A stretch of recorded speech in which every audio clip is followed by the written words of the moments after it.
the first record was called Wreckless Abandon, which is also the way the band plays. And this album, I think I saw somewhere Internal Combustion on TV or something. And I thought External Combustion might be a good title because it's out there and it's open and it sounds like music to me, like the band sounds.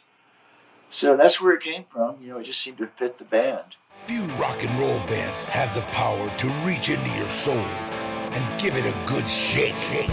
The first album was basically just us establishing what we can do, and it was I called it our boogie album. It was a lot of boogie rock and up-tempo stuff. This album is a continuation of that, but I think lyrically we've gotten a little more deep, a little more adventurous, and stylistically there's some songs that you would not call boogie. There's a couple of ballads and a folky thing, and a waltz. The last song is a waltz, so I think the songwriting palette and genre styles have stretched out a little bit, but we did keep we do have a song called Lightning Boogie on the album. Lightning Boogie, at double speed. Yeah, Lightning Boogie, it's all you need. I was writing this morning before this thing. I got an idea. And I'm always putting songs together. And then when I get something that I think is good enough to play with the band, I'll get to the guys in the studio.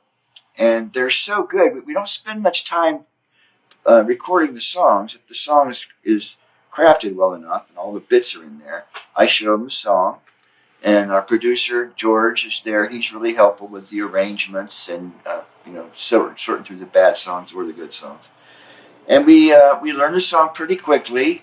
Our songs are relatively simple. It's rock, blues, little country here and there. But they're very simple, not complicated songs. But there are nuances that are subtle. But the band is really good at picking up on those. And so once we know the chords and the basic arrangement, we play it down once or twice, and usually that's it. They just get it.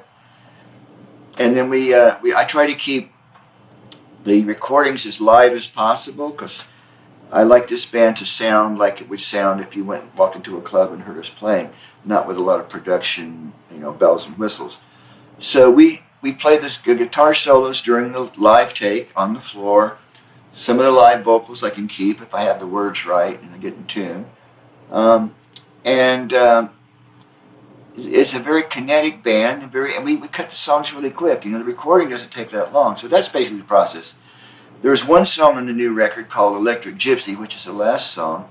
Electric Gypsy, take the wheel and drive for a while. I got the idea the night before they were coming over, just 3 chords. I don't know where it came from, a sort of Dylan-esque thing. And I threw some words together and had a rough idea who the character was. And the next afternoon, I was sitting there as they were coming in the door going, I got to finish this, So I threw the chorus together real fast with lyrics and showed it to them. And we recorded it one time. We played it one time. The guitar solo at the end is like, okay, at the end I'll play something. I didn't work it out. But there's some real magic in that. If you can pull that off and capture the song right at the germ of the song before it starts getting, overly thought out. And that's how I like to work with them. That's how I like to work all the time now at my age. I just like to have fun and get it quick and not, get pissy with things. It's a very mysterious thing. Where do these ideas come from and why do they come when they come? Like this morning, I had a sketch. I only had some lyrics I was messing around with, and in the middle of the night I couldn't sleep, and I was thinking about that. Oh, I wrote some stuff down on my phone, and I'll look at that in the morning. So I get up and I find that a lot of times the creative channel is open before you're completely awake.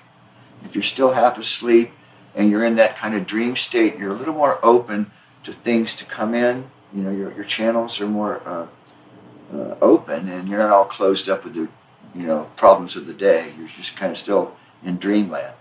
And that seems to be where the stuff lives, but it can happen any time during the day. I can shift it. I'll be driving the car and I'll just feel it's almost like somebody turns on a switch and you go, ooh, that's on. Okay, I got to pay attention to what is that telling me to do, What is it saying? Should I write this down? And it can happen anywhere, anytime. Walking the dog, sometimes I'll have your mind opens up. I've learned that I can be more thoughtful with my lyrics, and I can develop the characters a little deeper than maybe I was at the beginning. I tend to gravitate toward really simple songs, like almost like a blues song. We just have one idea and you just drive it home. But I know with a lot of the Tom songs too, he would explore the characters and the settings in the songs and the arc of the story. And I think I'm learning how to enjoy and get better at that, and flesh out the movie of the song a little bit more rather than just settle on the first thing that happens.